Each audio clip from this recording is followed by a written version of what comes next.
Are you thinking about selling, but you're unsure about where to start in today's market? Check out this video. I'm going to give you the nitty-gritty on what it takes and some good pointers for you. Number one, skip the unnecessary updates. In today's market, buyers are so desperate for a home, they are willing to overlook some of the needed updates. This means this could be an ideal time for you if you are wanting to sell, but maybe you've been holding out until you can do the upgrades or you don't have money for the updates right now. Now, if your home is majorly outdated, this will affect the amount you're going to get from your home. This decor is still in style. It's been there since the house was built. But if it needs just a few things to be done, I would skip them. I would stick to the cheapest ones that will really give you the most bang for your buck. That's going to be like painting the walls, replacing the floors with laminate, some of those things that are not that expensive, but they really give you a good return on investment. I would certainly not take on a big underhaul like completely renovating a kitchen or bathroom. Say what? I know, these two are typically my first recommendation for sellers to complete since they increase the home value the most. But in this market, it is not needed. You can still make the same amount without spending that much. And who doesn't want to net more money in the end, right? There are some other things that are cheap that you can do that will help you sell for more money, but I'll tell you about those later. Next, we need a plan. Many of my sellers are really surprised with how quickly we get them under contract in this market, and they may not be as prepared as they would like to be. This is why I recommend to go ahead, know where you're going to live, and get everything in order like that. I also like for them to go ahead and pack up anything that is not essential during this time frame. You've only got a couple of months that your home's going to be in the process, so what you can live without during those 2 months, go ahead, get it packed up, get it shipped out. This will really help declutter your home, make it better to sell, and this will also speed up that process. Depending on how long you've been living in your home, this could really take a while. So that's a win-win. Save some time, get all that done. Now, there are certain other conditions that you can ask the buyers when you're selling your home.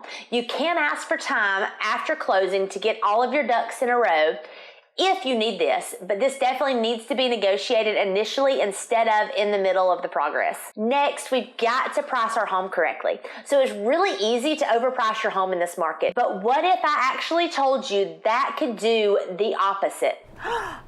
What did she say?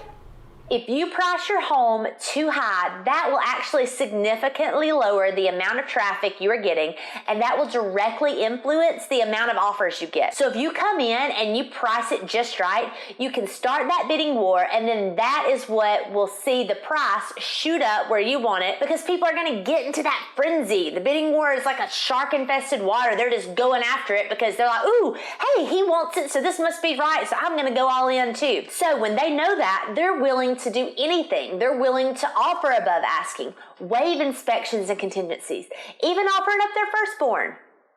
Okay, maybe not that one, but they will definitely sweeten the deal for you. The best way to do this is complete a CMA, which is a comparative market analysis, so you know exactly what the surrounding homes have sold for and what yours should be listed at. Next, you need to make the most out of a bidding war. So bidding wars are really common in the market, and if you use the strategy that I just mentioned, this should be very obtainable for you.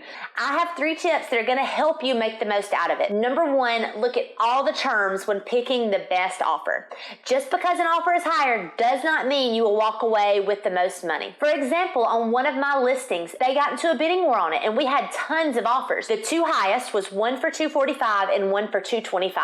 Now, somebody might look right at that and say, ooh, $245, that's the one we're gonna go with. And my clients initially wanted to talk about that one. However, they did not have any kind of appraisal gap or appraisal waiver, and I ran the comps and I knew that that home was not going to appraise for $245. It wasn't even probably going to appraise for $225, like it just was not going to be there. But the one for $225 did have an appraisal gap, so they were willing to pay $4,000 over what it appraised for. So I knew at the end of the day they were going to walk away with more money for my clients, and sure enough, I was right, and it did. It ended up appraising for $218, and their appraisal coverage covered it, so they got almost full asking price. Now, if we had have went with a $245 one, they would have been stuck at $218, and they wouldn't have gotten up to almost $225. So it can save you money if you really look at it and you really think about what the options are. Number 2, inform the other agents that this is a bidding war, and you are going to be accepting the highest and best offer. It shouldn't be a secret that you're in a bidding war. Otherwise, that defeats the purpose of using the interest to raise the price on the home. Bidding war over here. Bidding war. This will create that frenzy I was talking about earlier, and it will get you the best offers on the table. The third tip is let's counter the top 2 offers. When I do this, I've already informed everyone about bringing their highest and best offer. However, you can almost always squeeze out a little extra from them. I go back to the top 2 offers and I say, hey, is there any way you can make X happen? And this will make your offer more competitive. Whichever one gets us there, winner, winner, chicken dinner. Most of the time, the thing I'm going to ask them for is to waive the appraisal contingency or at least cover an appraisal gap. Sometimes it may be to get that second one up to the same price as the first one because it's a better terms. You just never know. You can really negotiate anything. It just depends on what's important for you. Which leads me to my next point. Know which factors will make that offer stronger for you.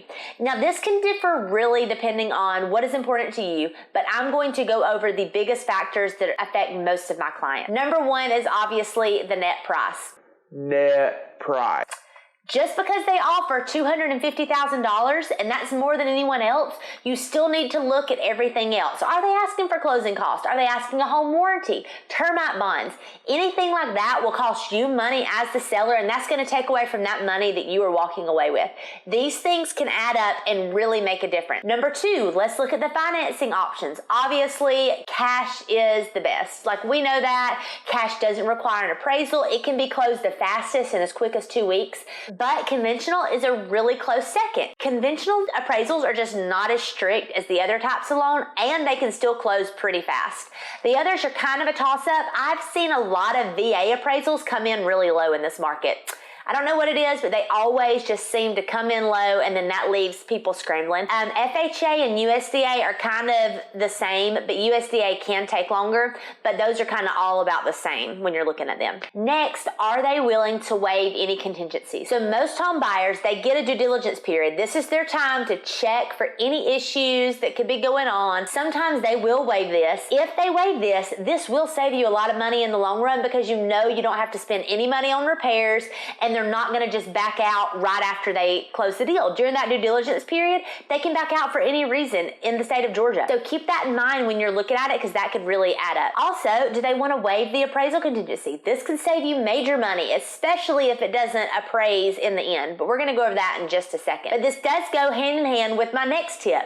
Are they putting down a large down payment or earnest money? So first off, if they're doing this, this means they do have the extra funds to cover some of that appraisal discrepancy if it gets there, but it also makes them a really strong buyer. The more money they have to put down means they are financing less, and that is much easier to accomplish and get to the finish line than someone that uses like a USDA loan and has to finance 100%. And the fifth and final tip is going to be how flexible are they on the closing date? This may not be important to you, but if you are buying another home and you got to make those closings happen at the same time, you may want at least a day or two to get everything situated and smoothed over. That way it's not just bam, bam, bam, rushing around. All right, back to those appraisal issues. You've got to be prepared for them. In this market, I've seen so many homes going under contract for prices that are much higher than recent comparables, and the appraisers won't increase with the market demands. This is going to make the appraisals come in low. I have seen this vary based on the type of loan and if their lender is local. Local lenders use local appraisers, and the appraisers know our market because they're local, so they're a little bit better about looking at the trends and pricing accordingly. But if you use some of those national lenders, you can kind of get in a mess with this because their appraisers are not as good with that. So when buyers get the home under contract, they get the price that they have offered covered by their appraisal unless they waive it. So if they offer you $250,000, but it only appraises for $240,000, they are only responsible for that $240,000. Now, if they do waive that appraisal, then they are taking full responsibility for that entire amount regardless of what it appraises for, and that puts you as the seller in a much better spot. If there is not an appraisal waiver and the appraisal comes in low, there are a few options that you can choose from. Obviously, the first step is always going to be for that agent to go and challenge it with a reconsideration of value. What she's going to do, she's going to look at all the comparisons in the area, send those over to the appraiser and say, this is why I think this house should go for this amount. And again, it depends on who that appraiser is. Some of them are just like, nope, not doing it. But some of them will actually look at it and make a decision and go, one way or the other. So if they will not budge on the price, now you have 3 choices that you have to make. The first choice, you and the buyer can meet in the middle. You can agree to come down off of that agreed upon sales price. They can agree to come up and give a little bit of cash, and y'all meet in the middle. The next would be a win for one, a lose for the other. Either you're going to come all the way down to that appraised price, or they're going to come out of pocket and pay the rest. It's kind of a tough thing, and if you get in that situation where no one wants to budge and y'all are just at a standstill, if they have that appraisal contingency in there, they can walk away free and clear and keep all of their earnest money. Now keep in mind, depending on what kind of loan they were and who did the appraiser, it can stick with your home. So some of those loans, like the FHA, once they get that appraisal done on the home, it sticks with it for X amount of months. So that means if you were to get out from under contract with them and then you went for another home buyer that had the exact same loan, that appraisal is going to follow them and they're not going to be able to do a new appraisal, so you're still stuck at that same price. So just keep that in mind. Next, I always like to accept a backup offer. If you've got 2 offers and the second one is somewhat close, then I like to go ahead and bring it in and accept it as a backup offer. There are a list of reasons why an offer may fall through, and it's always helpful to have a solid backup offer that you know that you can turn to. One of my listings, I had almost 30 offers on it. We went with the best one, but then we had a backup offer just in case. Now, when the person who was buying it came in, they did their inspection, they saw that the HVAC was a little bit older. Now, granted, this was on the seller's property disclosure, so they should have already had this in mind when they were making their initial offer, but they came in, they said, ooh, this HVAC doesn't have too much longer left to go. We want you to come off the price to compensate for that. I went to that backup offer and we talked about it. I knew they were going to basically buy it as is. They already knew about the HVAC. They looked at this property disclosure before they put in their offer like they should have. So we stood our ground and we told them no, that we weren't doing it. They terminated. We went around, got right back under contract with this other backup offer that we had already taken.